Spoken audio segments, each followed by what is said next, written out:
નમસ્કાર દર્શક મિત્રો, તમારો અવાજ કાર્યક્રમમાં હું કુમાર બારોટ આપ સૌનું સ્વાગત કરું છું. દર્શક મિત્રો, ભારતમાં 15 ઓગસ્ટ 1947 એ સ્વતંત્રતા દિવસ અને 26 જાન્યુઆરી 1950 તે ભારતના બંધારણનો અમલ શરૂ થવાનો એટલે કે પ્રજાસત્તાક દિન તરીકે ઉજવાય છે. આજે 74મો પ્રજાસત્તાક દિન છે. પ્રજાસત્તાક દિન હેઠળ ભારતને એક લોકતાંત્રિક સાર્વભૌમ અને પ્રજાસત્તાક દેશ જાહેર કરાયો. તે માટે દર વર્ષે 26 જાન્યુઆરીના રોજ પ્રજાસત્તાક દિવસ તરીકે ઉજવવામાં આવે છે અને આજે 74મો પ્રજાસત્તાક દિવસ છે. સમગ્ર દેશમાં તેની ધામધૂમપૂર્વક ઉજવણી પણ કરવામાં આવે છે. મિત્રો, આપણા બંધારણમાં કેટલાક મૂળભૂત હકોની વાત કરી છે. 6 મૂળભૂત હકો જે છે, આ હકો એવા છે જેના વિશે ઘણા ખરા નાગરિકો અજાણ છે અને તેમને ખબર નથી હોતી કે ખરેખર આ હકો દેશના દરેક નાગરિક માટે જ ઘડાયેલા છે. અને માટે એક વાત પણ કહેવાય છે કે ભાઈ ફિનલેન્ડ જે છે, ફિનલેન્ડમાં દરેક ઘરમાં બંધારણનું પુસ્તક આપણને જોવા મળે છે. કારણ કે ત્યાંના લોકો એવું માને છે કે બંધારણનો સીધો જ સંબંધ જે છે તે દેશના નાગરિકો સાથે હોય છે. તો દર્શક મિત્રો, આજે આપણે આપણા બંધારણમાં દર્શાવેલા આપણા કેટલાક મૂળભૂત હક્કો વિશે આજે ચર્ચા કરવાની છે. કારણ કે આજે જે 74મો પ્રજાસત્તાક દિવસ છે તે સીધો આપણો બંધારણ સાથે જોડાયેલો છે. આપણું બંધારણ ડૉક્ટર બાબા સાહેબ આંબેડકરે લખ્યું છે તે આપણે સૌ જાણીએ છીએ. પરંતુ બંધારણ એ દેશના નાગરિકોની સુખાકારી અને સમૃદ્ધિ માટે હોય છે. માટે આ બંધારણના જે કેટલાક મૂળભૂત હકો છે તેના વિશે આજે આપણે ચર્ચા કરવાની છે, જેની માટે અમારી સાથે જોડાઈ ગયા છે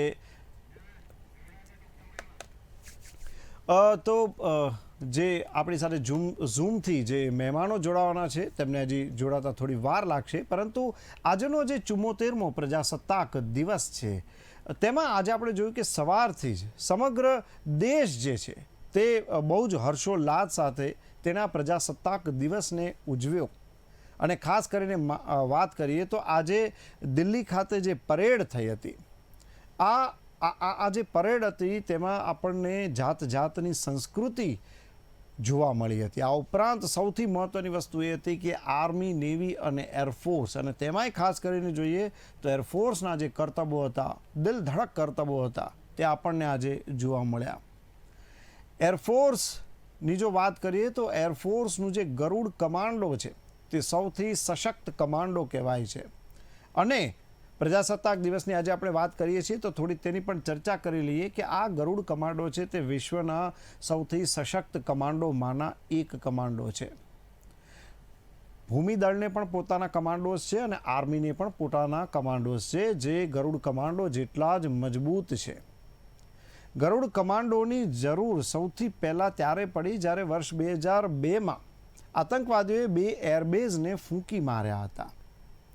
માટે પછી એરફોર્સને થયું કે આપણી પાસે એવા કેટલાક કમાન્ડોઝ હોવા જોઈએ કે જે દરેક પરિસ્થિતિને પહોંચી વળે, અને માટે વર્ષ 2004માં ગરુડ કમાન્ડોઝની રચના શરૂ કરવામાં આવી. તો આ એક બહુ જ મહત્ત્વની વાત છે કે આપણા દેશમાં આવા કમાન્ડો છે કે જે દિલ ધડક ઓપરેશન કરે છે. અને કદાચ બહુ ઓછા લોકો જાણતા હશે કે જ્યારે કારગિલનું યુદ્ધ થયું હતું, આ યુદ્ધ વખતે ભૂમિદળની મહેનત અથાક હતી અને આ ઉપરાંત તેમનું શૌર્ય પણ ઘણું જ મહત્ત્વનું હતું. પરંતુ તેની સાથે સાથે એરફોર્સે પણ આમાં ઘણો મહત્ત્વનો ભાગ ભજવ્યો હતો, ખાસ કરીને કારગિલને કબજે કરવા માટે. તો કારગિલની જો વાત કરવામાં આવે તો કારગિલ ઉપર ભૂમિદળ અને વાયુદળ બંનેનો પ્રભાવ રહ્યો છે. દર્શક મિત્રો, પ્રજાસત્તાક દિવસ છે એટલે આજે આપણે આપણા બંધારણની પણ ચર્ચા કરવાની છે અને સૌથી મહત્ત્વનું છે કે આપણા મૂળભૂત હકો. જે માટે આપણી સાથે જોડાઈ ગયા છે એસ.ટી. પટેલ કે જેઓ એક જાણીતા બંધારણ નિષ્ણાત છે. આ ઉપરાંત જયમિની પટેલ કે જેઓ એક એડવોકેટ છે, અને ત્રીજા રૂઝાન ખંભાતા કે જેઓ એક સામાજિક કાર્યકર છે. આપ ત્રણેયનું અમારા કાર્યક્રમમાં ખૂબ ખૂબ સ્વાગત છે. અને સૌથી પહેલાં તો આપ સૌને 74મો પ્રજાસત્તાક દિવસ ખૂબ ખૂબ મુબારક. સૌથી પહેલાં હું પટેલ સાહેબ પાસે આવીશ કે પટેલ સાહેબ, જો આપણે વાત કરીએ કે બંધારણ જે છે આ બંધારણ તે ખરેખર શું છે અને નાગરિકોને તેની જાણ શા માટે હોવી જોઈએ? પટેલ સાહેબ, જી આપને મારો અવાજ સંભળાય છે? મારો અવાજ આવે? જી બિલકુલ આવે છે, આવે છે. નમસ્કાર. જી જણાવો. આપણે પ્રજાસત્તાક દિને દેશવાસીઓને મારી શુભકામના. અને સાથે સાથે જે આપણે શરૂઆતમાં જે વાત કરી જી કે ભારતીય બંધારણનું પુસ્તક તમામ નાગરિકોના ઘરે હોવું જોઈએ. બિલકુલ. પરંતુ ભારતની અંદર આપણા દેશવાસીઓ પાસે ભારતીય બંધારણના પુસ્તકની જે રીતે પાઠ્યપુસ્તકની અંદર પણ ભણી લેવું જોઈએ, પણ ભણવામાં આપણી થોડી કમી રહી છે.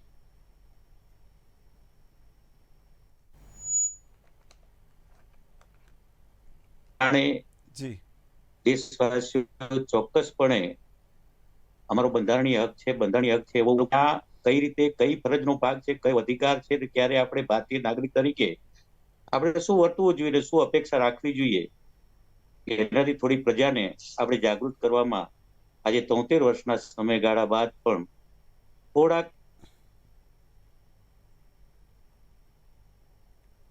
આપનો અવાજ કપાઈ રહ્યો છે.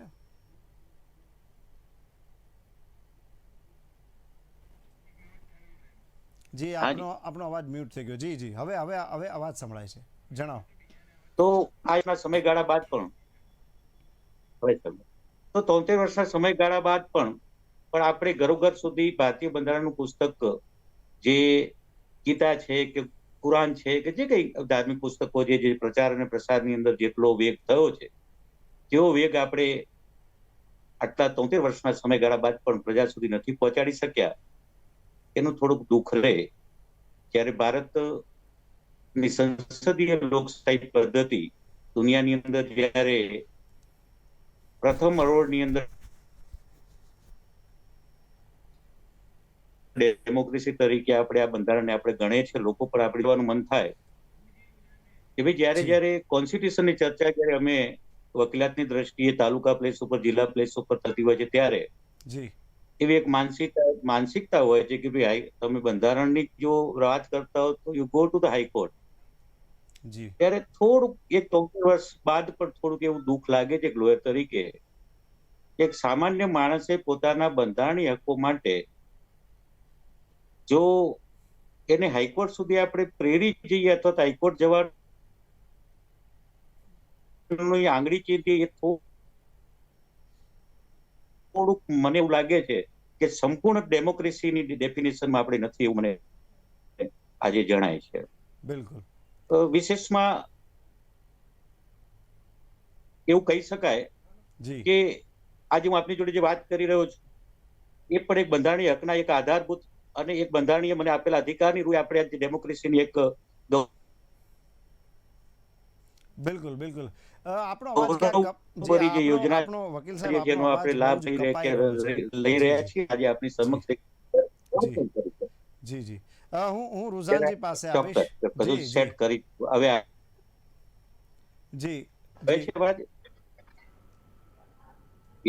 જી રુઝાનજી, જો આપણે વાત કરીએ, આજે આપણે 74મો પ્રજાસત્તાક દિવસ ઉજવી રહ્યા છીએ અને આપણે સૌએ જાણીએ છીએ કે બંધારણનો જ્યારે આ લાગુ પડ્યું હતું, હવે આટલા વર્ષોનું જે આપણે ઓવરઓલ સર્વાયું જોઈએ તો પછી આજે તમે આ સ્થિતિને ક્યાં જોઈ રહ્યા છો, દેશને ખાસ કરીને કે જેમાં નાગરિકોને બંધારણની ખરેખર જાણ હોવી જોઈએ?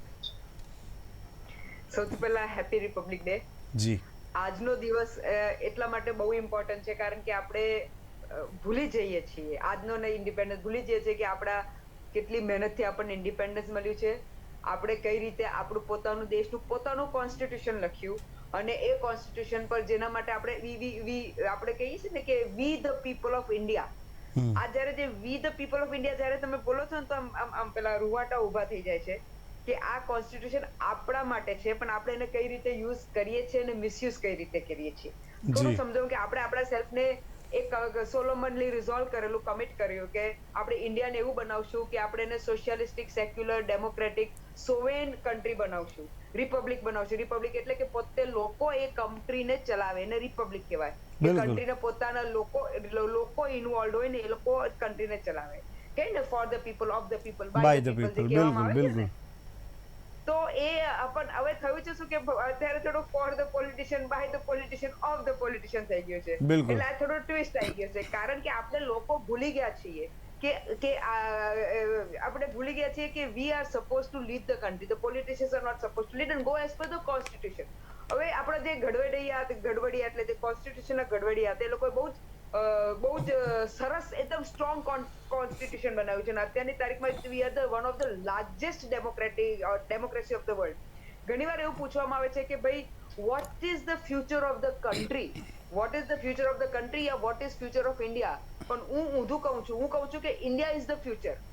હું કહું છું ઇન્ડિયા ઇઝ ધ ફ્યુચર, પણ અનફોર્ચ્યુનેટલી આપણે એટલે હવે મારે એ લોકોને યાદ અપાવવું પડે છે કે જ્યારે બી હું આ દિવસમાં વાત કરું છું તો મારે કહેવું પડે છે કે મારો ધર્મ ઇન્સાનિયત છે, મારું સમાજ આ દેશ છે અને મારો ગ્રંથ કોન્સ્ટિટ્યુશન છે. આ કહેવાની બહુ જરૂરી પડી છે. બિલકુલ. ફરી રિપીટ કરું છું કારણ કે લોકોને આને સમજવાની બહુ જરૂરી છે કે મારો ધર્મ ઇન્સાનિયત છે, જે આપણા કોન્સ્ટિટ્યુશન જ કહ્યું છે. મારો સમાજ આ દેશ છે અને મારો ગ્રંથ આ કોન્સ્ટિટ્યુશન છે. એટલે ધીસ ઇઝ વેરી ઇમ્પોર્ટન્ટ, જે લોકોએ મનમાં નાખવું પડશે, જે ભૂલી ગયા છે. કારણ કે જ્યારથી લોકો એમાં પડો, કારણ કે આપણે ઇન્ડિયા તો વી believe in unity in diversity, ને આપણા કોન્સ્ટિટ્યુશનમાં છે બહુ સિમ્પલ, બહુ લાંબુ કોન્સ્ટિટ્યુશન છે નહીં. લોકોને જયારે બહુ 3 જ લાઈનમાં સમજાઈ દઈશ કારણ કે એટલું સિમ્પલ બનાવ્યું છે, પણ એનો વાસ્ટ મિનિંગ છે. સૌથી પહેલા એ કહે છે કે આપણે બધાને ઇક્વાલિટી હોવી જોઈએ, equality of opportunity, equality of status. નથી કહેતા કે ભાઈ બધા બહેનોને જરીક એક્ઝામ્પલ છે બહેનોનું આપું કે ભાઈ equal of job opportunity, equal આ બધા લોકો માટે ઇક્વલ ઓપોર્ચ્યુનિટી, ઇક્વલ સ્ટેટસની વાત થાય છે. જસ્ટિસ છે આપણે સોશિયલ, પોલિટિકલ, ઇકોનોમિકલ ત્રણેયમાં જસ્ટિસ આપણને જોઈએ છે. ને ફ્રેટર્નિટી, બંધુત્વતા. આપણે કે છે આપણે ડિગ્નિટી, લોકોની ડિગ્નિટી જાળવીએ, ઇન્ડિવિજ્યુઅલની ડિગ્નિટી જાળવીએ, ને આપણા દેશમાં unity and integration of the nation. આટલું જ છે. આમ એટલે સિમ્પલ મૂકવા માંગુ છું કે સિમ્પલી આપણે આટલું જ છે. આપણા એમાં હક બી આવે છે અને આપણા શું કહેવાય ડ્યુટીઝ બી આવે છે, રાઇટ્સ એન્ડ ડ્યુટીઝ બંને આવે છે. પણ થાય બિલકુલ. છે શું કે લોકો ઘણી વાર પોતાની રાઇટ્સ ભૂલી જાય છે અને ડ્યુટીઝ કરે છે, ડ્યુટીઝ ભૂલી જાય અને રાઇટ્સ કરે છે. એટલા માટે જ કહું છું કારણ કે આ બંને એ નેક્સ્ટ પોઈન્ટ પર હું કહીશ એમાં ડિટેલમાં. બિલકુલ. એટલે આજની તારીખમાં આપણે આ ઘડી એટલા માટે એકચ્યુઅલી કોન્સ્ટિટ્યુશન તો 26 નવેમ્બર 1949માં એ લોકોએ એ કરી લીધું હતું, શું કહેવાય લખી ગયું હતું, અને એટલે આપણે કોન્સ્ટિટ્યુશન ડે બનાવીએ છીએ. પણ 1950માં 26 જાન્યુઆરી આપણે એ લોકોનું અમલીકરણ ચાલુ કર્યું. એટલે પોઈન્ટ બિલકુલ. અત્યારે એ થઈ રહ્યો છે કે જે ઇટ ઇઝ ગુડ. આજે અગર રિપબ્લિક ડે ની પરેડ છે તો we want to show our military strength, our economical strength to the world. ને તો બહુ જ સારી વાત છે. આપણા we are taking very good strides, positive strides towards becoming શું કે અત્યારે આપણે ડેવલપિંગ નેશનમાં આવીએ છીએ. હવે આપણે એનાથી વધારે આગળ જવાનું છે. પણ બિલકુલ. પોઈન્ટ અત્યારે છે કે આપણા નાગરિકો સાહેબ, are we keeping up to that pace? અમીરો અમીર થઈ રહ્યા છે અને ગરીબો ગરીબ થઈ રહ્યા છે. આ પોઈન્ટ છે. આનામાં બી આજે આપણે પછી ડિસ્કસ કરીશું. જી સર. બિલકુલ. એડવોકેટ જયમિની પટેલ પાસે આવીશ કે 74 વર્ષ પછી આજે જ્યારે આપણે આ બધું ચર્ચા કરી રહ્યા છીએ કે બંધારણ ને નાગરિકો સાથે સીધો જ સંબંધ છે, છતાં પણ ઘણા ખરા નાગરિકો બંધારણના જે હકો છે, જે બંધારણમાં જે તેમના માટે કહેવાયું છે તેનાથી અજાણ છે. એક વકીલ તરીકે આપ આને કઈ રીતે જુઓ છો?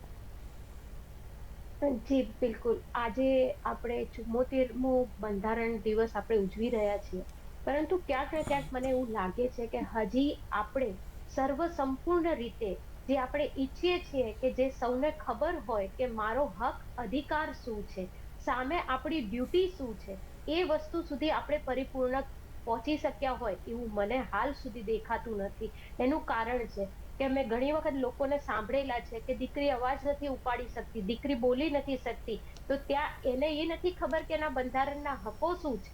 ઘણી વખત એ કહે છે કે હું આ વસ્તુ માટે ડિફેન્સ નથી કરી શકતી. શા માટે નથી કરી શકતી? કારણ કે એને ખ્યાલ જ નથી કે એના પોતાના હકો શું છે.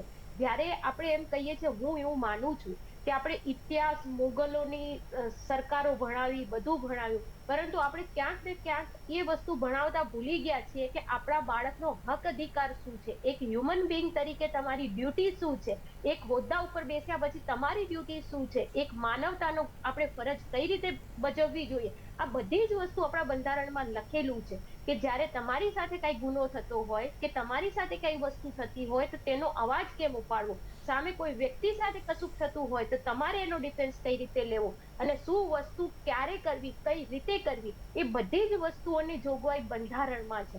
જો તમે એક લેવલ ઉપર બંધારણ સમજાવી દો તો આપણે જે કહીએ કે આ બધા જે ગુનાઓ દબાય છે એ ફ્લોર ઉપર આવે અને લોકોને ન્યાય અપાવવા માટે આપણને સરળતા પડે. જી ભાઈ. બિલકુલ. સાહેબ પાસે આવીશ, પટેલ સાહેબ પાસે, કે એડવોકેટ જયમિનીએ જે વાત કરી કે ગુનાઓ જે દબાય છે તે સત્તા ઉપર આવે. હવે ખરેખર જે આપણે કહીએ કે અત્યારે તો આ વસ્તુની ખાસ જરૂર છે. આમ તો ઘણા બધા લાખો કેસ જે છે અત્યારે કોર્ટોમાં પેન્ડિંગ પડ્યા છે, પરંતુ એનો ઝડપથી નિકાલ થાય તે પણ તેટલું જરૂરી છે. અને એની સાથે સાથે જે એડવોકેટ જયમિનીએ વાત કરી કે ગુના જે છે તે સત્તા ઉપર આવે, શું કહેશો આપ આના વિશે?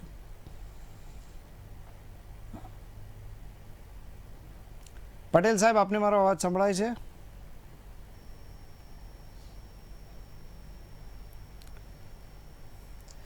કદાચ કનેક્શન કપાઈ ગયું હોય તેવું લાગે છે, પરંતુ જે વાત કરીએ. અવાજ આવે છે? હા જી, આપનો અવાજ આવે છે.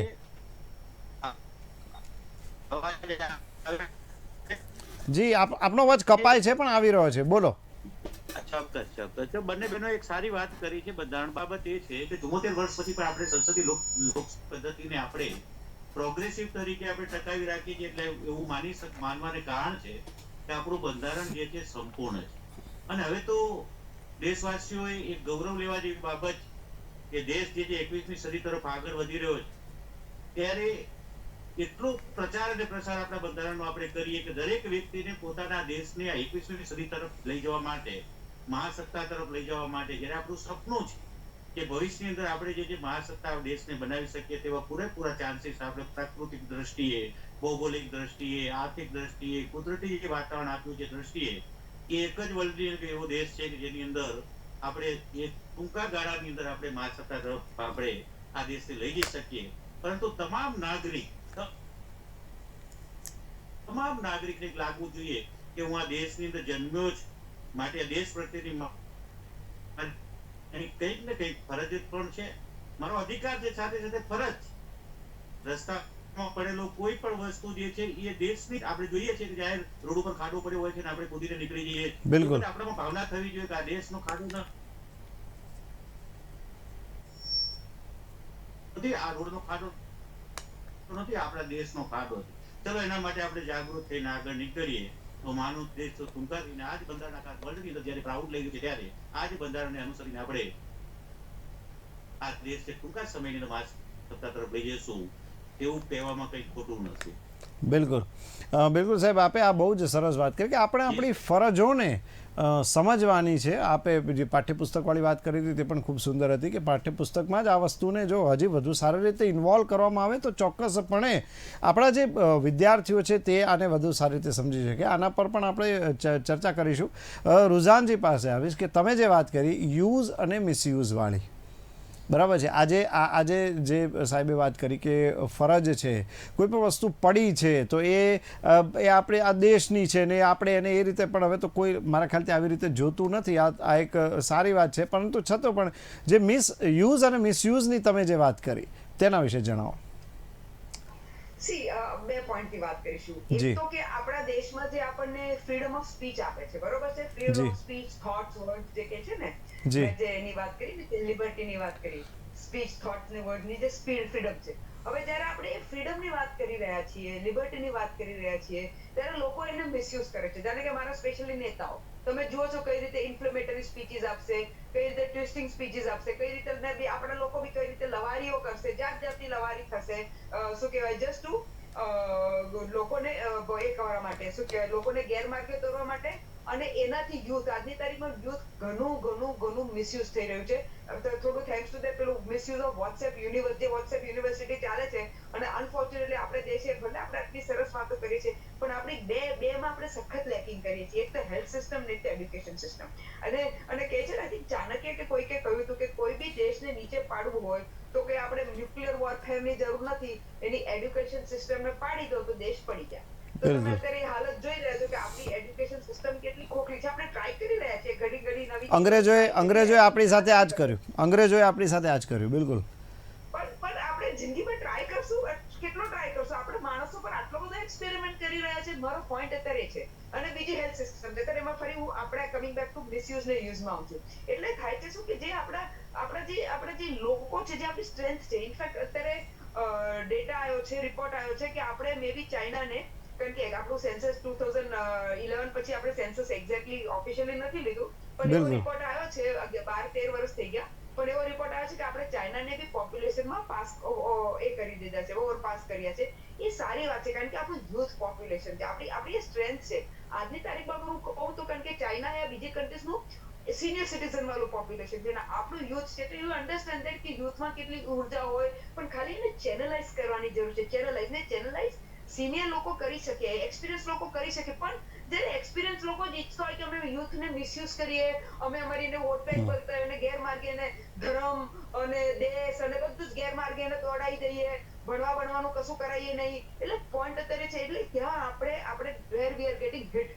અલ્ટિમેટલી અગર આપણે આ યુથને જે ચેનલાઇઝ કરીએ અને અગર આપણે લોકોને રિયલ એનર્જી શું કહેવાય, એને હાર્નેસ કરી શકીએ, અમે ઇંગ્લિશમાં કહીએ તો હાર્નેસ ધ એનર્જી, અગર અમે એને હાર્નેસ કરી શકીએ તો આપણે દેશમાં બહુ આગળ જઈ શકીએ. સિમ્પલ એક્ઝામ્પલ આપું છું. આજની તારીખમાં તમે જુઓ છો જે નવા સ્ટાર્ટઅપ છે, વોટ એવર રીઝન, આપણે ભલે અત્યારે સ્ટાર્ટઅપની ડિસ્કશન નથી કે ભાઈ આટલો લોસ કરે છે, હું બી એગ્રી કરું છું લોસ કરે છે, પણ વર્લ્ડ ઓવરમાં ચાલી રહ્યું છે. અગર વર્લ્ડ ઓવરમાં ચાલી રહ્યું તો અત્યારે ઇન્ડિયામાં અગર આપણા સ્ટાર્ટઅપ છે, યુથ જ તો ચલાવે છે. કોણ ચલાવે છે? This is youth which is taking it up. આપણે યુનિકોર્ન બન્યા છે તો youth which is taking it up. એટલે અત્યારની તારીખમાં એક પોઈન્ટ એ હતો.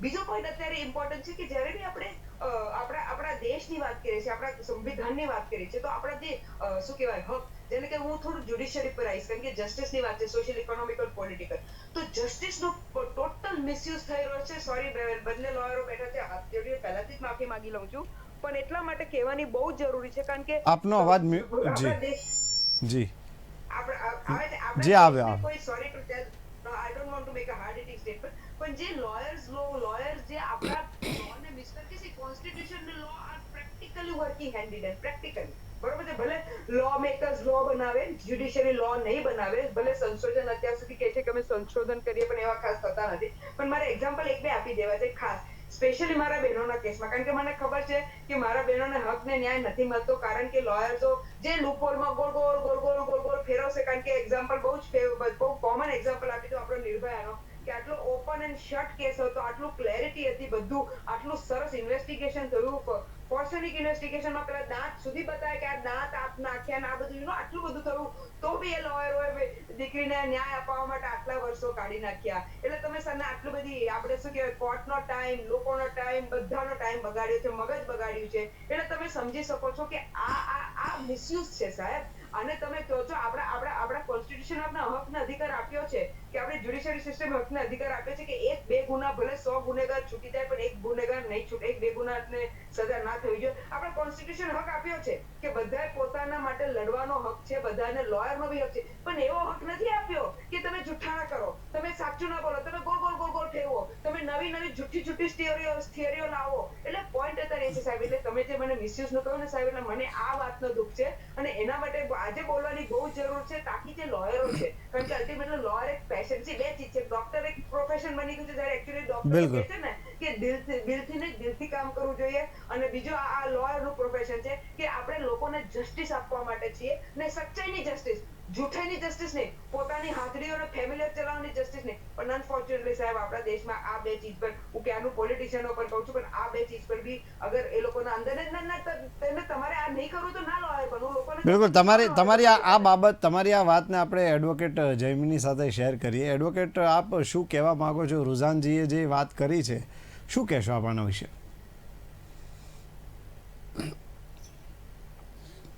આપ મ્યુટ છો. એકચ્યુઅલી શું છે કે આ વસ્તુનો વધારે ખુલાસો તો હું એવી જ રીતે કરીશ કે કોઈ બી વસ્તુના બે પાસા હોય છે, એક પાસું નથી હોતું. રુઝાનબેને એમની દીકરીઓના બળાપા જોયા, સમજ્યા હશે. હું ડીપ ફેક્ટ હું એમ નથી કહેતી કે બધા કેસોમાં દીકરીઓ ખોટી જ હોય છે, પરંતુ એઝ અ લોયર મારું જ્યારે પ્રોફેશન છે ત્યારે મારે બે પાસા જોઈને ચાલવાની વાત હોતી હોય છે. બંધારણમાં સ્પષ્ટ શબ્દોમાં લખ્યું છે જ્યારે રેકર્ડ ઉપર ફાંસીની સજા આપતા હોય છે ને તો ફાંસીના માચડે નથી ચડાવી દેતા, કારણ કે આપણું બંધારણ કહે છે કે કોઈ બી આરોપી હોય એને સુધારવાનો તક પૂરેપૂરો આપવો જોઈએ. એટલે આ આપણું ઇન્ડિયાનું બંધારણ છે, અફઘાનિસ્તાન કે દુબઈના કાયદા નથી. આ આપણું ઇન્ડિયાનું બંધારણ છે જ્યાં આરોપીને પણ જીવવાનો હક છે. હવે નિર્ભયા કેસની વાત થાય તો કોઈ બી એવો ન્યાય ન થવો જોઈએ કે ન્યાય આપ્યા પછી એના મનમાં એ ગિલ્ટ રહે કે મારાથી કોઈ ખોટું ડિસિઝન અપાઈ ગયું છે. એટલા માટે પૂરતો તક આરોપી પક્ષે અને ફરિયાદ પક્ષે બંનેને આપવામાં આવ્યું છે. કોઈ બી વસ્તુ હોય, ફોર એક્ઝામ્પલ કોઈ બી ડિસ્પ્યુટ હોય, એને જો તમે એક પાસે જોશો તો બેનને એમ લાગતું હોય છે, બેન એમના પાસેથી કહે છે કે દીકરીઓ સાચી હોય છે, તો ક્વિક એન્ડ ફાસ્ટ ડિસિઝન આવવા જોઈએ. પરંતુ બિલકુલ. ક્યાંક ને ક્યાંક તાળી એક હાથે નથી વાગતી કુમારભાઈ, હંમેશા તાળી બે હાથે વાગતી હોય છે. તો એને પણ ડિફેન્સ પોતાનો મૂકવાનો પૂરેપૂરો અધિકાર છે. એ બંધારણના જે રાઇટ્સ છે એ ફોલો કરે છે, લોયર બી પોતાના બંધારણના રાઇટ્સ ફોલો કરે છે. હવે જે કાયદા છે એ કાયદા જે રીતના કઈ રીતે કરવું એ એક જ્યુડિશરી ડિપાર્ટમેન્ટનો વિષય છે. એટલે આપણે એમ ના કહી શકીએ કે આવા બધા વસ્તુઓમાં લોયર લિંગરિંગ કરે કે લોયરને પારદર્શક રહેવું જોઈએ, તો પછી મીન્સ લોયરની જરૂર જ નથી. ન્યાય ચાર રસ્તે જ થઈ જાય, બરાબર. જેને મારવાનો હોય મારી નાખો, બળાત્કાર થયો હોય તો પતાઈ નાખો, તો લોયરોની જરૂર નથી, એની જરૂર નથી. પરંતુ એક આપણો બંધારણનો ભાગ છે એટલે બધા પોતે ઉપર છે. બધી વસ્તુના બિલકુલ. પાસા છે, એ બંને બિલકુલ પાસાઓ જયમીની, એનો મતલબ મૂકવા એનો એ મતલબ એ થયો છે લોયરોની કે છે, વાત એ સાચી. ફોલો કરે છે. જી બિલકુલ બિલકુલ, આ આપની વાત સાચી છે, કારણ કે દરેકને પોતાનો પક્ષ રાખવાનો અધિકાર છે. હવે જ્યારે સાબિત થાય છે ત્યારે સજા તો થતી જ હોય છે. એવું તો છે નહીં કે જે વકીલ એને બચાવવાની કોશિશ કરે છે એને લીધે થઈને આ સુધી ક્યારે કોઈ ને સજા નથી થઈ. પણ ક્યાંક લૂપ હોલ્સ છે, એમાં પણ આપણે સ્વીકારવું રહ્યું. રુઝાનજીની વાત હવે આવીશ પટેલ સાહેબ પાસે કે હવે આપણે જે બંધારણના જે મૂળભૂત હકો છે તેની વાત કરીએ તો આપણે વારાફરતી વાત કરીએ તો આમાં એક જે એક્સપ્લોઇટેશનની જે વાત કરીએ, અત્યારે જે આખું ગુનેગારોનું ચાલુ રહ્યું છે, તો આપણે એનું પણ જે એક વિરોધ કરવાનો હક, શું કહેશો આપ આના વિશે? એના વિશે હવે ચર્ચા કરીએ.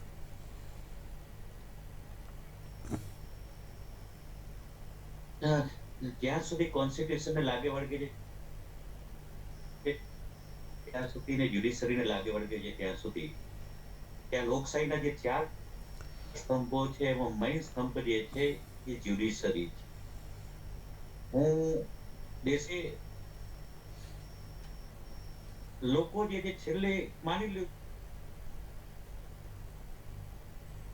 કે કોઈ પોલિટિક્સ ને આપણે આમ કહીએ, કોઈ અધિકારીઓને આમ કહીએ, એક્ઝિક્યુટિવ જે કમિટી જે છે એના વિશે પણ કંઈ પણ કહીએ, પણ આ કોન્સ્ટિટ્યુશનની અંદર છેલ્લો માર્ગ કયો, તો છેલ્લો માર્ગ જે છે તે કોર્ટમાં જોઈ લઈશ, અથવા તો કોઈ પણ વસ્તુ જે છે કે આજે પાર્લામેન્ટે કોઈ કરેલો કાયદો જે છે અથવા તો લેજિસ્લેટિવે કરેલો કોઈ પણ કાયદો જે છે એ કાયદાની અંદર કંઈ પણ ઉણપ દેખાય છે તો કોન્સ્ટિટ્યુશન જ્યુડિશરી ચર્ચા કરે છે અને દુનિયા જે છે આની અંદરથી પ્રેરણા લે છે. સ્પીડી ન્યાય જે છે એટલી અપેક્ષા રાખે છે અને ઝડપી ન્યાય મળવો જોઈએ. એ વસ્તુ સાથે હું સંમત છું, પણ સાથે સાથે આપણે જીવી પાસાઓને પણ આપણે વિચારી ચૂકેલા છે કે વર્લ્ડની અંદર એક જ્યુરી પ્રથા પણ છે, સારા પરિણામો છે અને ખરાબ પરિણામો પણ છે.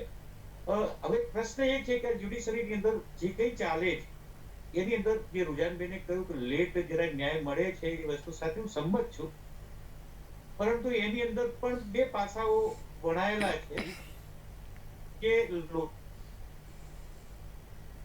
લોયર પક્ષ છે પોતપોતાના બચાવ રાખી અને પોતાનો કેસ મુકતા હોય છે, પ્રોસિક્યુશન પોતાનો કેસ મુકતા હોય છે, કોન્સ્ટિટ્યુશન બેઝ જે સરકાર તરફે પણ એની પોતાની રજૂઆત રહેતી હોય છે, પબ્લિક એ લાર્જ ની અંદર પણ અમારી એવી રજૂઆત રહેતી હોય છે.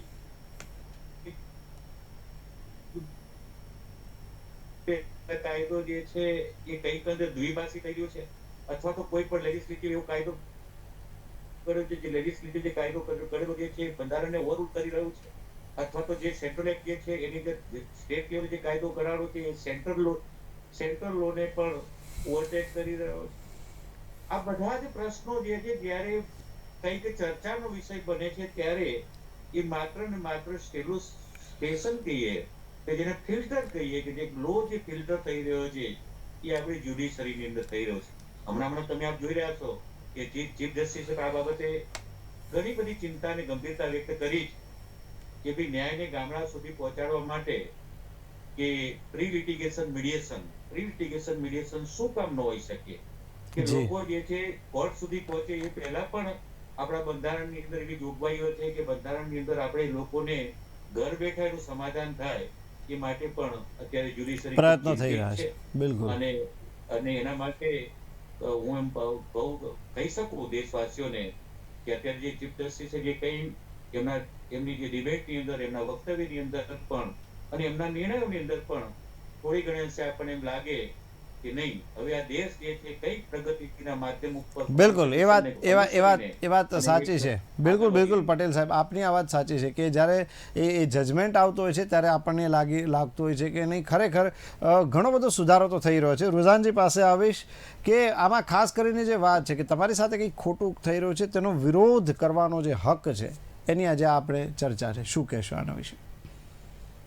સી પોઈન્ટ અત્યારે છે કે આપણે હક છે, પણ એ હક જ્યારે આપણે એક્સરસાઇઝ કરીએ છીએ જી. ત્યારે આપણને એમાં કેટલી એ સિસ્ટમ્સ એન્ડ પ્રોસેસીસ ચાલે છે કે નહીં, કે ભાઈ શું કે એક્ઝામ્પલ છે કે અગર મેં કોર્ટમાં અગર એક્ઝામ્પલ મેં પોલીસમાં કમ્પ્લેન કરી તો કમ્પ્લેન પછી આગળ કઈ રીતે ચાલે છે, મારી કમ્પ્લેન લેવાય છે કે નહીં, એની સામે એફઆઈઆર થાય છે કે નહીં, એની સામે પેલું ચાર્જશીટ ભરાય છે કે નહીં, એનો આખો જે પ્રોસેસ છે અનફોર્ચ્યુનેટલી શું થયું છે કે જે પ્રોસેસમાં બહુ વિલંબ થાય છે યા પ્રોસેસ હાથે કરીને ડીલે થાય છે. હવે ઘણી વાર એવું બહાનું કાઢવામાં આવે છે કે ભાઈ બીજા કામ છે કે જે છે, પણ સત્ય એ નથી. સત્ય એ છે આજની તારીખમાં જે આંખે વળગીને આવે છે કે ભાઈ જે મસલ પાવર લો, પેલું મની પાવર લો, એ પોઈન્ટ બહુ આંખે વળગીને આવે છે. એટલે લોકોને જે આપણે કહેતા હતા ને જસ્ટિસ બધાને મળવી જોઈએ, એ મળતી નથી.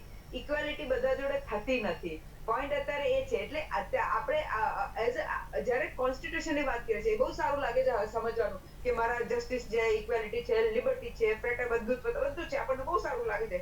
પણ અંત ગ્રાસરૂટ લેવલ, ગ્રાઉન્ડ લેવલ પર આ મળતું નથી. એટલે આજે આપણે એની લડત લડી રહ્યા છીએ. જ્યારે કોન્સ્ટિટ્યુશન આમ બહુ સિમ્પલ છે, પણ એને જે મળવાનું છે પછી તમે કહેશો ડ્યુટી ને રાઇટ્સ. અગર લેટ અસ સે કે obviously as a citizen of India આપણી ઘણી ડ્યુટીઓ છે, આપણે કરવી જોઈએ અને લોકો કરે બી છે, એવું નથી કરતા. પણ એની સામે જે આપણને જે આપણા રાઇટ્સ છે મળતા નથી ને આજે એ ડિસ્કસ કરે છે. કારણ કે લોકો હવે શું થયું છે એ બી કહી દઉં, લોકો ભૂલી ગયા છે ઘણી ચીજો. એક્ઝામ્પલ આપું તમને, સિમ્પલ એક્ઝામ્પલ હું ભૂલી ગઈ. હા, યુકેના પેલા જે પ્રાઇમ મિનિસ્ટર છે ને મિસ્ટર સોનક, તો એમને કઈ ગાડી કઈક સીટ બેલ્ટ નહોતો પહેર્યો કે કઈક નહોતું કર્યું, એટલે એમને તરત લેસ્ટરની જે ટ્રાફિક પોલીસ કે જે પોલીસે એમને ટિકિટ આપી કે ફાઇન કર્યો. રાઈટ? આપણા દેશમાં તો સાહેબ, આપણા દેશમાં તો આ તો સપનામાં બી વિચાર હોય નહીં કે આવું થઈ શકે છે. આપણા દેશમાં તો ખબર છે ને કોવિડ વખતે બી બધા નેતાઓની રેલીઓ ખુલ્લેઆમ થાય ને કોઈ માસ્ક ના, ને તમે નો માસ્ક વગર જતા હોઈએ તો આપણને પકડી લે. એટલે આ પોઈન્ટ મારી દુઃખની વાત એ છે સાહેબ કે આપણા દેશમાં જ્યારે ઇક્વાલિટીની વાત થાય છે, જસ્ટિસની વાત થાય છે, તો બે અલગ માપદંડો છે.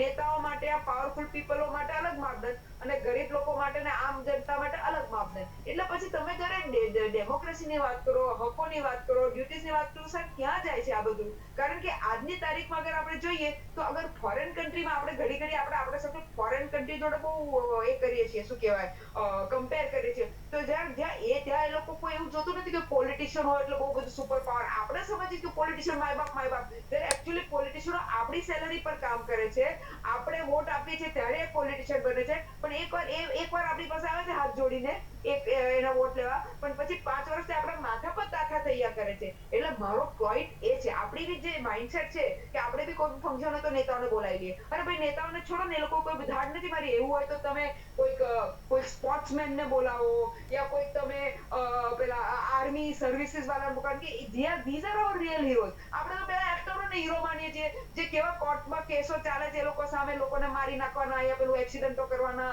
ડોમેસ્ટિક વાયલન્સના જાતના કેસો એ લોકો સામે ચાલતો હશે, પણ આપણે એ લોકોને હીરો સમજીએ છીએ. અને જે ઓરિજિનલ હીરોઝ છે એ લોકોને આપણે ગણકારતા નથી. એટલે એ આપણી એઝ અ સિટીઝન બી આપણી બી એ ભૂલ થાય છે અને આપણે જાગવું પડશે. કારણ કે જ્યાં સુધી આપણે આપણા હકો બી માગવા પડે છે સાહેબ. કોઈ આજ કે છે ને માને બી કમાવ પુત્ર ગમે છે કે છે ને, એ રીતે હકો બી આપણે માગવા પડશે. આપણે ભૂલી જઈએ કે ભાઈ કોન્સ્ટિટ્યુશનમાં લખ્યું છે આપણે મળી જશે. ના, આપણે આપણો માઇન્ડસેટ ચેન્જ કરવો પડશે. એ હું બધા લેવલ પર વાત કરું છું. અગર મેં આ પોલીસ લેવલ પર વાત કરી, પણ અનફોર્ચ્યુનેટલી આપણી પોલીસ દબાઈ રહી છે પોલિટિશિયનોની અંદર. જે નેતા કે એ જ કરવાનું. આજની તારીખમાં તમે આ કોલેજિયમ લોયરોના જ્યુડિશિયરીની વાત કરો છો તો લોયરો આપણા બંને ભાઈ બહેનો બંને બેઠા છે, એ લોકોને ખબર છે કે ગવર્નમેન્ટ ને લોયરો વચ્ચે એટલે જ્યુડિશરી વચ્ચે કઈ રીતે ડ્રિફ્ટ ફાઇટ થઈ રહી છે કોલેજિયમ માટે, કયા કયા તમાશા થઈ રહ્યા છે એ દેખાઈ રહ્યું છે આપણને હરણતું. એટલે પોઈન્ટ અત્યારે એ છે સાહેબ કે જે આપણા અલગ અલગ કોન્સ્ટિટ્યુશનના જે પિલર્સ છે, જેને કે જ્યુડિશરી પિલર છે, reserve bank of India pillar છે, ઇલેક્શન કમિશન પિલર છે, આપણું સીબીઆઈ એ પિલર છે, પણ આ બધા પિલર્સ કઈ રીતે યુ હેવ ટુ લોકોએ ધ્યાન રાખવું પડે કે these have to be independent pillars. Media ભૂલી ગઈ, મીડિયા બી બહુ ઇમ્પોર્ટન્ટ પિલર છે. These have to be independent. જેને કે તમે ફોરેનનો મીડિયા જોયું, અત્યારે ફાઇઝરના આપણે ઇન્ટરવ્યુ જોયા હતા, પેલા જર્નલિસ્ટે કેવા કઠિન ક્વેશ્ચનો પૂછ્યા, તેને સલામ મારવી જોઈએ એ બંને જર્નલિસ્ટોને જે આપણા જી બિલકુલ. તો અહીં વાત ચાલી રહી છે કે ભાઈ જે રીતે આપણે બંધારણ ને હાલ આપણે જે ઘણો બધો, કારણ કે યુઝ પણ લોકો કરે છે, એનો મિસયુઝ પણ કરે છે, અને મોટાભાગની જનતા તો કદાચ જાણતી જ નથી કે તેમનો પોતાનો જે હક છે તે શું છે. રોઝાનજીને મારો અવાજ સંભળાઈ રહ્યો છે?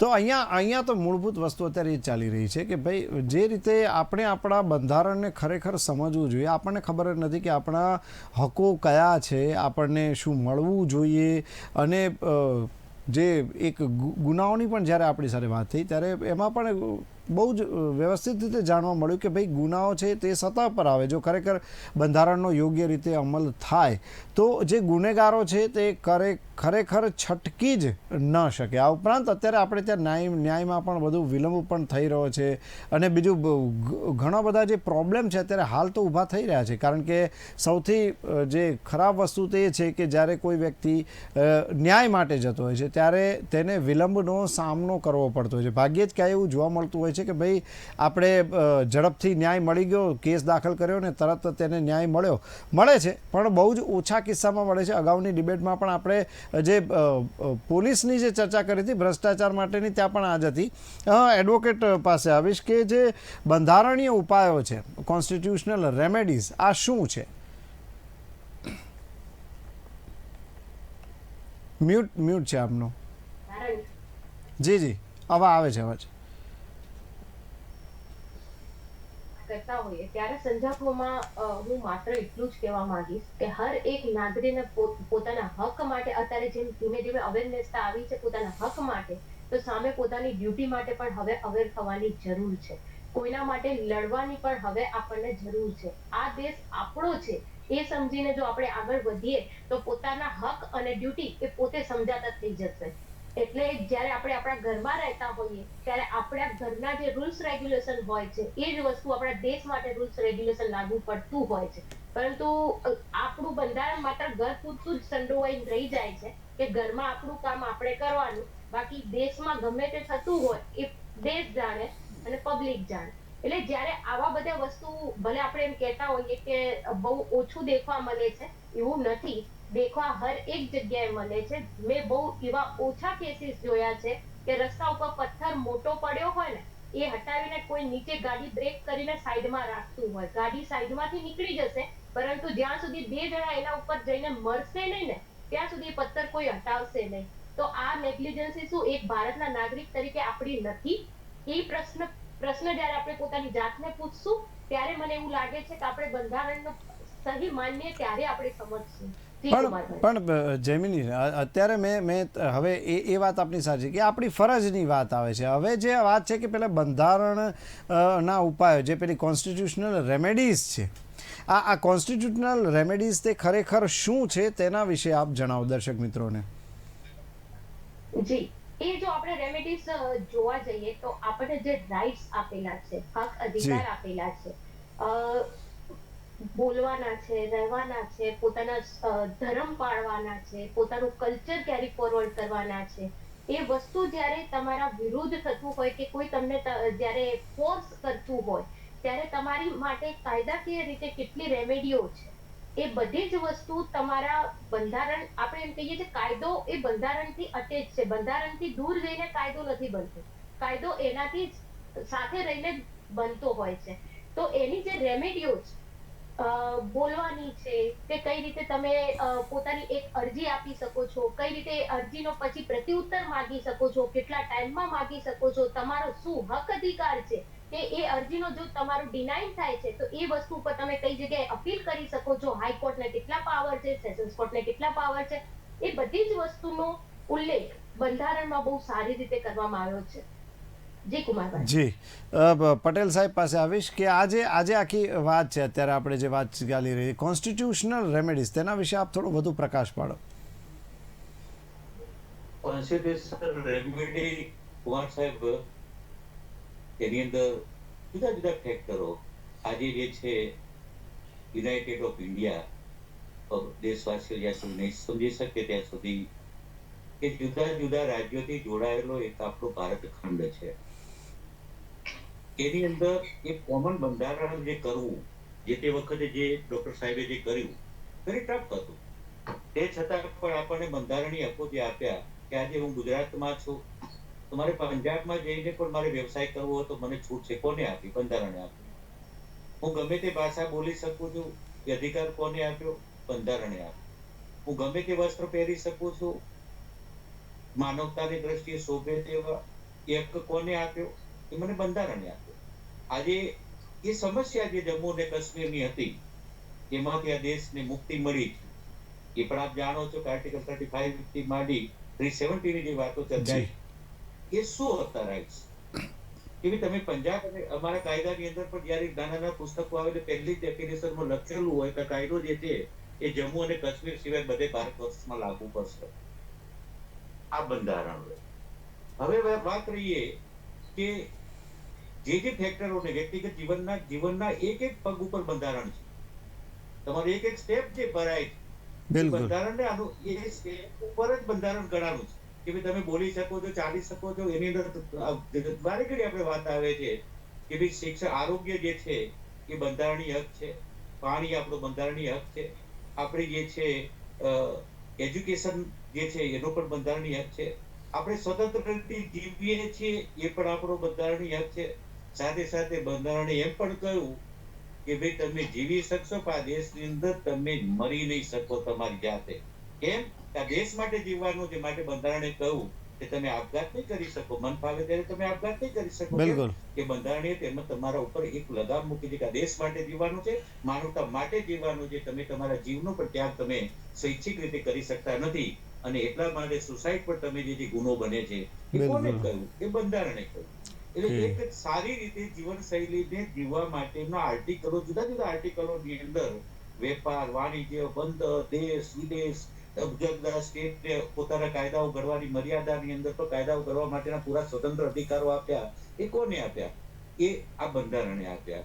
અને એટલા જ માટે દુનિયા જે છે આનો અભ્યાસ કરી રહી છે કે ભાઈ એવું કયું બંધારણ હોઈ શકે કે રાજ્યને કાયદો ઘડવાની છૂટ, પરંતુ બંધારણથી ઉપરથી તમારે નહીં.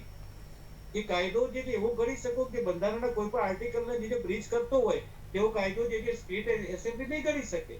સ્ટેટ એસેમ્બલી પોતાને રાજ્યને કાયદોની વ્યવસ્થા પૂરી પાડવા માટેનો કાયદો કરી શકશે પણ તે બંધારણથી ઉપર હોઈ શકે નહીં. એટલે દેશવાસીઓ માટે અને કુમાર સાહેબ એક તમને કહી દઉં કે દેશ માટે ખૂબ જ એક સારા સંકેતો છે. મને યંગ જનરેશન ઉપર એટલું બધું પ્રાઉડ છે યુવાનો યુથ ઉપર. આજે છેલ્લા 5-7 વર્ષથી સાહેબ આ દેશની અંદર ફિલ્મો અને એ ફિલ્મોની અંદર જે આપણે કેબરે ડાન્સ નીકળી જવું, કોમેડી નીકળી જવી, તમને જાહેરની અંદર રાજનેતાઓને જયારે આજથી 20 વર્ષ પહેલા એવી પરિસ્થિતિ હતી જાહેરની અંદર રાજકીય નેતાને ગોળી મારવામાં આવે અને લોકો તાળીઓ પાડે, એ ખૂબ દુઃખદ ઘટના હતી. ખૂબ આપણા આંખમાં આંસુ નીકળી જવા જોઈએ કે આજે આ દેશનો નાગરિક 200-150 રૂપિયા કે 50 રૂપિયા, એ વખતે 50 રૂપિયા ટિકિટ હશે કદાચ ટોકીજની અંદર, 50 રૂપિયા એવું મનોરંજન લેવા જાય કે દેશના રાજકીય નેતાને જાહેરમાં હત્યા કરે અને લોકો તાળીઓ પાડે. આજે પરિસ્થિતિ છેલ્લા 10-15 વર્ષથી જે છે આ યંગ જનરેશનમાં બદલાઈ ગઈ છે. 3 ઇડિયટ પિક્ચર જુઓ, ઇંગ્લિશ મીડિયમ પિક્ચર જુઓ, સાઉથની ફિલ્મો જે છે અને લોકો જે છે એને જોવા જાય છે. એ દેશ માટે ભયંકર સારામાં સારી પ્રગતિ છે. રહી વાત એ રૂજાનબેનને સ્વાભાવિક છે કે કંઈક અનુભવના આધાર ઉપર ડિલે ન્યાય મળતો હોય, આના કારણે કદાચ વકીલો પ્રત્યે પણ નારાજગી હોઈ શકે, એની અંદર કંઈક અંશે અમે જવાબદાર પણ હશું. રુજાનબેન સાથે હું એવું નથી કહેતો રુજાનબેન ખોટા છે, પરંતુ દેશવાસીઓને હું હાથ જોડીને વિનંતી કરું છું કે બીજા દેશોમાંથી એક પ્રેરણા આપણે ચોક્કસ લેવી કે આપણી જે ગરિમા જે છે, આ દેશની ગરિમા જે છે, દેશના વડાપ્રધાન છે, દેશના રાષ્ટ્રપતિ છે, દેશના જે ચીફ જસ્ટિસ છે, અને એનો જો આદર આપણા મગજમાંથી નીકળી ગયો તો સમજી લેવાનું કે એકબીજાની મર્યાદાઓ જેથી દેશ ચાલી રહ્યો છે, એકબીજાના જેને કે રિસ્પેક્ટ જે દેશ ચાલી રહ્યો છે, વિશ્વાસથી જે દેશ ચાલી રહ્યો છે, અને જો આ વિશ્વાસ ઉઠી ગયો પ્રજાને એકબીજા ઉપરથી, તો સ્વાભાવિક જે દેશ જે છે બીજે ફંટાઈ રહેશે, અને આપણે બંધારણીય હકો કરતા એક માત્ર ભૂંગળા ઉપર બોલતા રહીશું, અને દેશવાસીઓ જે બીજે ફંટાશે એ છે વિશ્વસનીયતાનો અભાવ જો દેશની અંદર જો આવી ગયો, જો લોકોને જ્યુડિશરી ઉપર વિશ્વાસ ન હોય, મને તમારા ઉપર ભરોસો ન હોય, કોઈને જજ ઉપર ભરોસો ન હોય, કોઈને વકીલ ઉપર ભરોસો ન હોય, કોઈને પત્રકાર ઉપર ભરોસો ન હોય, મીડિયા ઉપર ભરોસો ન હોય, આવું જો વાતાવરણ જો દેશની અંદર જો વિકસે તો દેશ માટે ખૂબ જ હાનિકારક છે. બિલકુલ, એટલે ક્યાંક એ લિંક બેસવી જરૂરી છે, ક્યાંક વિશ્વાસ આવવો જરૂરી છે. ને સાહેબની વાત પરથી એવું લાગ્યું કે બંધારણ જાણનાર કદાચ આ દેશના યુવાનો માટે એક બહુ સારા લાઈફ કોચ બની શકે તેમ છે. રુઝાનજી, જે આપણે વાત કરી સાહેબે, હવે તમારી પાસે આવીશ, ખાસ કરીને તમારું જે વ્યક્તિત્વ છે તે પ્રમાણે સમાનતાનો જે હક છે તેના વિશે આપ ચર્ચા કરો. મારી ઇક્વેલિટી નો મતલબ સિમ્પલ છે કે લેટ અસ સે કે જસ્ટિસ ઇક્વેલિટી ની વાત કરીએ, રાઈટ? કોઈ ગરીબ માણસ જસ્ટિસ માંગવા જાય છે, પોલીસ પાસે જાય છે, તો એને સોરી પહેલા કોર્ટની પછી વાત કરું, પહેલા આપણે ગરીબ માણસ પોલીસ પાસે જાય છે તો એને સમાનતાથી એને જે એઝ પર એનો હક છે કે ભાઈ કમ્પ્લેન રજીસ્ટર થવી જોઈએ, એનો હક છે કે એના પર આગળ કામ એફઆઈઆર થવી જોઈએ, જે બધું જે પ્રોસેસ નો હક છે, પણ એને એ હક નથી મળતો. પણ હા, કોઈ મોટો માણસ ફોન કરે છે, કોઈ દબાવ આવે છે તો જ થાય છે. એટલે આ ટોટલી શું કહેવાય, it is inequality, total inequality. અગર અમારી બહેનોની વાત કરીએ તો બહેનોના કેસમાં બી તમે જુઓ છો, અગર જોબમાં જ એક્ઝામ્પલ છે કે જોબમાં અગર જુઓ છો ઇક્વલ પે નથી. અત્યારે વચ્ચે કયો મેં રિપોર્ટ વાંચ્યો ભૂલી ગઈ, પણ એક અત્યારે જે ઓક્સફામનો રિપોર્ટ આવ્યો ડાવોસના, તેમાં એ કહે છે કે ભાઈને એક જોબ કરે તો જેને ₹1 કમાય છે તો બેને સેમ કામ કરે, સેમ પોસ્ટ, બધું સેમ હોય, એને 63 પૈસા 63 પૈસા મળે છે, એટલે એપ્રોક્સ 40 પૈસા ઓછા મળે છે. એટલે તમે સમજી શકો છો કે આને ઇનઇક્વાલિટી કહેવાય સાહેબ. અને જ્યારે આપણે જ્યારે ઇટ ઇઝ વેરી નેચરલ કે ભગવાને એવું બનાવ્યું છે કે દીકરોને એટલે બેન ને ભાઈ, ફિમેલ ને મેલ, એપ્રોક્સિમેટલી અત્યારે અનફોર્ચ્યુનેટલી આપણા દેશમાં 48% થયું છે. ના તો ભગવાને તેવું સેટિંગ કર્યું છે કે 50% હોય, પણ આપણા દેશમાં અત્યારે 48% થઈ ગયું છે. પણ તો બી 48% તમારી જે પોપ્યુલેશન છે, તમે એને આવી રીતે ઇનઇક્વાલિટી થી દબા 48% માની લો ને કે આપણે અત્યારે પોપ્યુલેશન 140 કરોડ હોય, તો એમાંથી 70 કરોડની પોપ્યુલેશન તમે આવી રીતે દબાવીને ઇક્વલ રાખો તો દેશ આવી રીતે આગળ ના આવી શકે. ક્યારના સાહેબે સરસ વાતો કરી કે પિક્ચરો જોવા જતા હતા, પેલા પોલિટિશિયન ને ગોળી મારતા હતા, લોકો તાલી મારતા હતા. તો સાહેબ તાલી મારે જ ને, કેમ ના મારે સાહેબ? કારણ કે એ લોકોની દિલની ભડાસ કાઢતા હતા લોકો, કારણ કે એ લોકો એટલા દબાયેલા, પીછલાયેલા, એટલા એ થઈ ગયા છે કે કંટાળીને સાહેબ તાલી મારે કે ચલો ને અમે કંઈક કરી નથી શકતા, પિક્ચરમાં તમે તાલી મારીને અમે અમારું મનોરંજન કરીને અમારા મનને હલવું કરીએ. એટલે સાહેબ આપણા દેશને શરમ આવી જોઈએ, આપણા પોલિટિશિયનોને શરમ આવી જોઈએ કે લોકો તાલી મારે છે કારણ કે તમારા આવા કારસ્તાનો છે, એ આપણે જોતા નથી ને આપણે બિચારા લોકોને બદનામ કરી રહ્યા છીએ.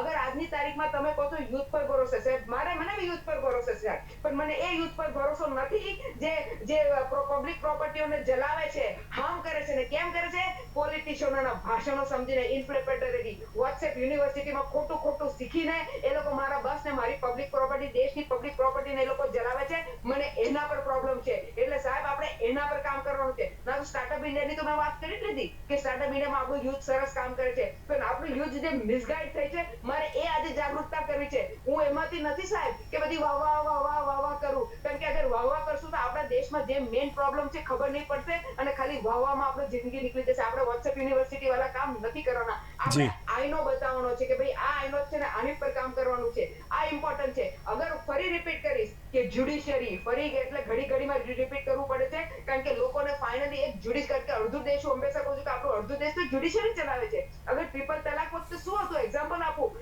ગવર્મેન્ટે કશું ના કર્યું, પીઆઈએલ કરી, અને પીઆઈએલ માં જ્યુડિશિયરી કહ્યું કે ભાઈ તમે લો બનાવો ને તમારે કઈ કરવું પડશે.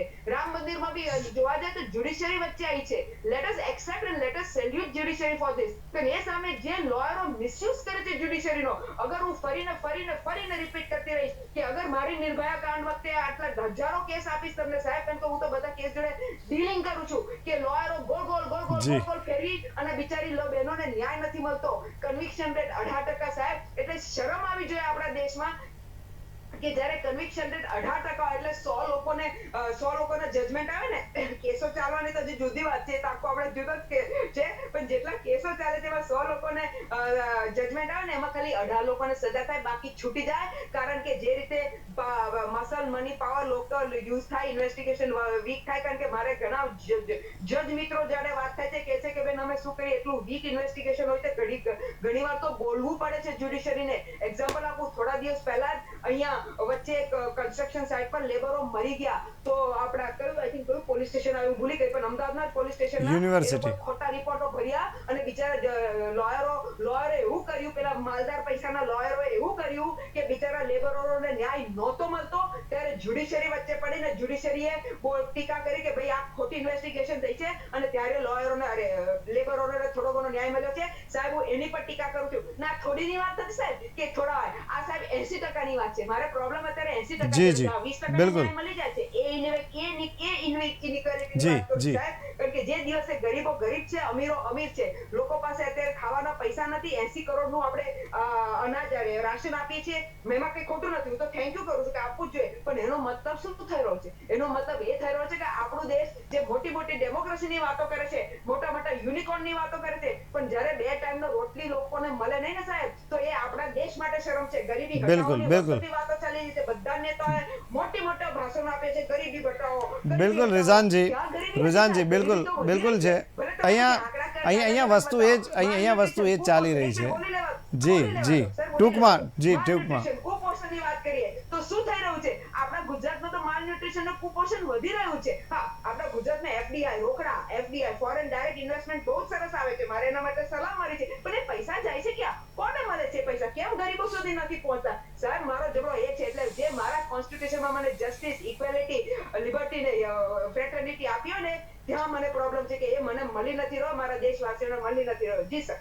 જી, જયમિનીજી, ડિબેટ પોતાના અંતિમ તબક્કામાં છે. છેલ્લે તમે શું કહેશો ટૂંકમાં?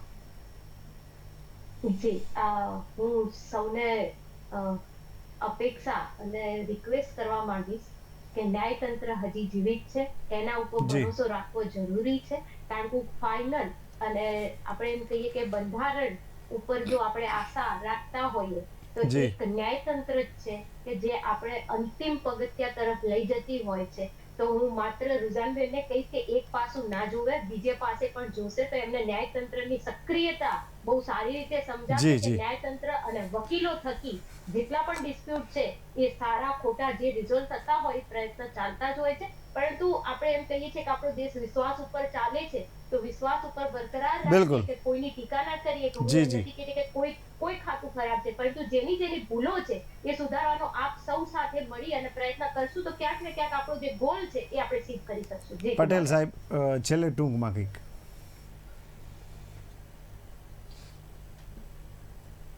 આપને મારો અવાજ સંભળાય છે પટેલ સાહેબ? હા, પટેલ સાહેબ. જી, જી, કુમાર સાહેબ મજામાં? જી, જી, જી. બસ છેલ્લે ટૂંકમાં ડિબેટને લઈને કંઈક. જી, છેલ્લે ડિબેટ એટલે એક તો આપને બધાને અભિનંદન જી, કે દેશની અંદર જાગૃતિ લાવવા માટે આપે જે આ પ્રયોગ અને આ જે પ્રયત્ન કરી રહ્યા છે એ ખૂબ બિરદાવું છું. જી, કે આ દેશને જ્યારે આઝાદી મળી ત્યારે પત્રકારો અને જે તે વખતે જે મુખપત્રકો હતા એને મોટો ફાળો ભજવ્યો હતો અને આ દેશને જ્યારે આઝાદી મળી.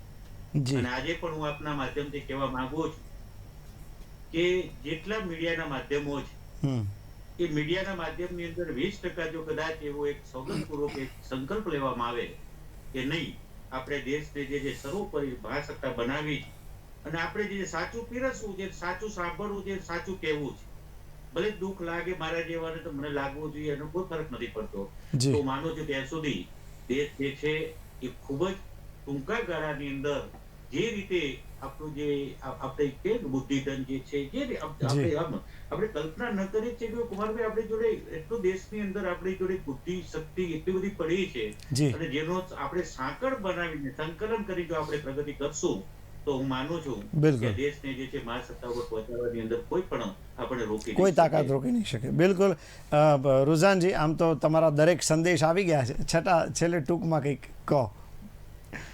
ટૂંકમાં એટલું જ કેવું છે કે લોકો જાગૃત થાય, પોતાના હક્કો માગે. હું કહું છું તમારી ડ્યુટીઝ તો કરો જ છો, હક્કો માગો.